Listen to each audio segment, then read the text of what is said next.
wema lwematibonzi wasuhambe emhlabathini lomile.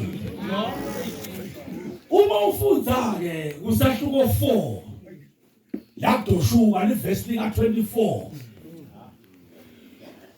uthi uNkulunkulu udoshuka lokhu ngikwente kuze tive tonke temhlaba titokwati ukuthi kunemandla esandleni sasimakazi. Nakunenje emhlabeni umuntu layifunako nemandla bazalwane.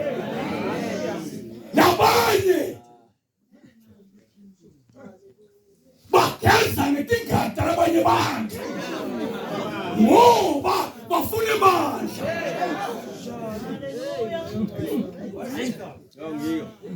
Kodwa kuthiwa esandleni sasimakazi kuze tive tonke temhlaba nemaswati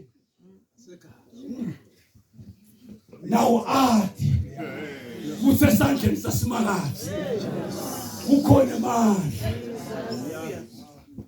Lalelani bazalwane, uNkulunkulu akabi nemuntu. Mbuyisa mnakethu, uNkulunkulu akabi nemuntu. Kodwa nangabe umuntu angasamlaleli uNkulunkulu, uNkulunkulu uyamshiya. Ngekhathi namshiya uNkulunkulu umuntu tithatakhe ngoba uNkulunkulu uthakha kwakhe nemandla akhe. Tithatakhe tidlale ngaye. Sanibonani bazalwane, uthula kwathakha uNkulunkulu longangeni kumuntu ngekani. uNkulunkulu uyamhlonipha umuntu ngoba umuntu kunebuNkulunkulu bakhe. Yo. Hallelujah. LiBhayibheli lithi bazalwane, abethi uNkulunkulu angawashiya ema-Israyeli njengoba kuyenkosi ishitho tifike tithatakhe tifike tiwanqobe ema-Israyeli. Kunendvodza lekuthiwa ngu-Akhani lebathi nabangena eJerikho, LiBhayibheli lithi yefike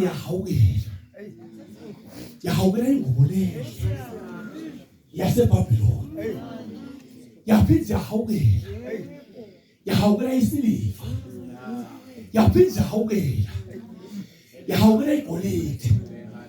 Lithi iBhayibheli watithatha letinto Akhani wala tothendeni lakhe, wasingafika ethendeni lakhe wemphumgodzi wefika watifihla letinto. Kanti uyambona uNkulunkulu, uyambona uNkulunkulu watesuka lapho uNkulunkulu owashiya ema-Israyeli. Sanibonani bazalwane ethendeni, noma ngabe ngedela kubona kodwa yena uyakubona. Layilani bazalwane, unemandla uNkulunkulu futhi wethembekile uNkulunkulu. Kodwa lelanga lelo mhlawufihla tivrangatifuni uyakhwesha uNkulunkulu.